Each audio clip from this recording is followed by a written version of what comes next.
And our last guest today, I've had the privilege of knowing Chuck Holliday for many years. Chuck, how are you today?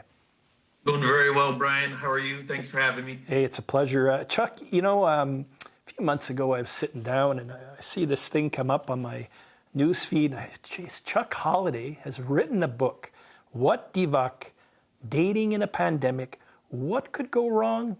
Everything.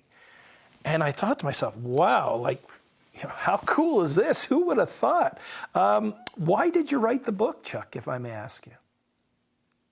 Well, I would say the first thing is I could have started drinking or started running or eating a lot more, but I needed a coping mechanism as everything started in March 2020. I think a lot of us had a lot of things going on, and I don't know, there was all kinds of things happening around me with coworkers, with the family. I'm a dad of 3 kids under 6. I have some elderly parents, and I said, I need an outlet to get some stuff out. And came up with an idea that I'm like, in the evening, let's just write my thoughts. And it kind of turned into a book almost. And I'm a little reticent to call it an author, or that I'm an author, is because I basically started writing down my ideas, and it turned into, you know, what if 2 people met the day before we started social distancing here in Quebec, and how would they go about dating? And it just snowballed from there. And it turned into a book, and it helped me so much just to kind of process a lot of things that were going on. And I'm very happy I did this, and I didn't gain any weight, and I didn't pick up running because I didn't have the time. But now that I've finished it, and then it's almost a year since I started writing it, I look back and go, the only thing that was constant was the change all the time. So it's been really a fun exercise, and just doing it was my reward. Very cool. You've got a Facebook page called What, W-H-A-T space DIVOC, D-I-V-O-C. People can check that out.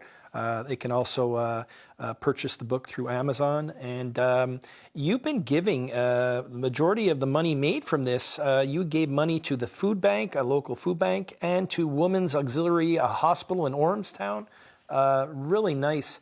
Tell me, how long did it take you to write this book? And was it difficult to discipline yourself, Chuck?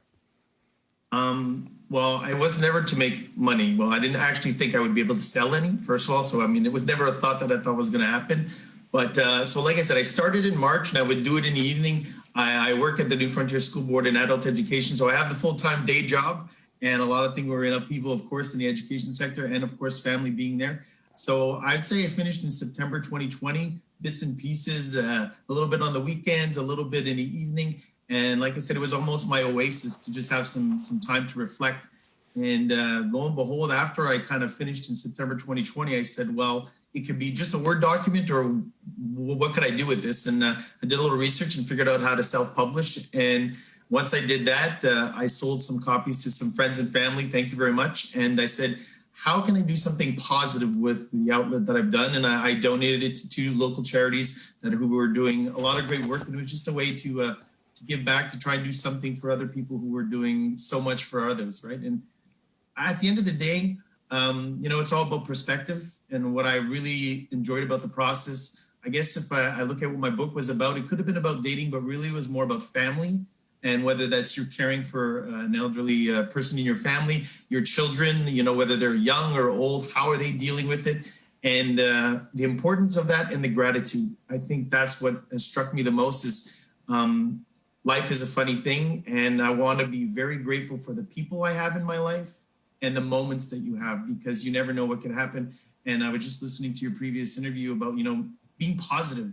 And I said, well, I'm a positive guy. Let's try and do something positive. So I'm happy that happened. And when 10,000 people in our province have lost a loved one, more and more families are dealing with what happens with this pandemic. So I said, let's just do something good. And it's turned into really a little side gig that's got a lot of fun for me, and who knows where it can go. It's one of those things that I'm very happy to have done it. Very cool. Now, Jake and Kate are characters in the story. They go on a first date. Can you give us, you know, a little 2-minute, you know, let viewers know a little bit, please. Go for it. Well, Jake is my eldest son, so I asked my wife, could I use his name first of all, because he's 6 and he had no say in it. And then there's a little girl who's a friend of mine, and I took her name, and I said, what if they went on a first date back in March 2020? And one of them actually, Kate, manages a CHSLD. And Jake is one of those people who has a job that's really dependent on, retail and stuff like that. So they have that date, and then all the measures by our government and the Canadian and provincial that were implemented, social distancing came into play. So then it kind of follows them for the next 3 months as they're looking after their parents in their house setting and their children. And, people who are naysayers of the COVID experience and those who are uber vigilant.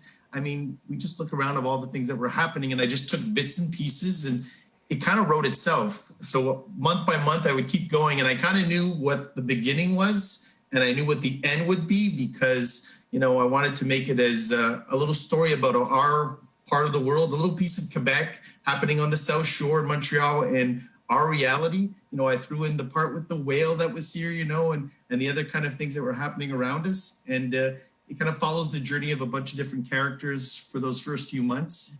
And, you deal with depression, relationship strain, financial problems, family crisis, and even death. So I don't want to make it a downer book. It's an attempt at humor. I try to be a funny guy, so I try to put in a lot of levity that would make it a fun read, but also thought-provoking and maybe a self-reflection of the story of Quebec in our little, during COVID time, maybe a year ago. So that's kind of the snapshot of the book. And I really have to say to your viewers, I've never written a book in my life, so it's been a nice process, but I got my niece to make the artwork for the cover, and I got a buddy to edit it. So when more and more people started finding out I was doing it, they're like, "Oh, can I help you out?" And I was like, "Sure." And it's turned into What DIVOC. And the name says itself, it's COVID spelled backwards, and the way you say it can mean a lot of different things, but this is a family show. But what DIVOC happened to all of us is kind of the story that I wrote. Chuck, thank you so much for coming on the show and sharing your experience, your story. Good luck with future sales of your book, and who knows, maybe there's another book in you yet to come. I think it'll take a little time, but you never know what can happen. What I did learn is don't be the roadblock to yourself of something that you want to try. Put it out there, and just doing was really a reward for me. So thanks for having me, Brian. You're welcome. Have a great day. You too. Well, thank you to all our guests today. Merci à nos invités. Thank you, merci bien, Marie-André, Steven, Matthew et Marc. Merci pour votre travail. Thank you to our viewers for watching South Shore Vibe. Merci à nos téléspectateurs. It was, it's always a pleasure to be with you. If you have any thoughts or ideas for future shows you'd like us to consider, please send us an email, send us a message, and join us next month for our 35th episode of South Shore Vibe, because we'll have you.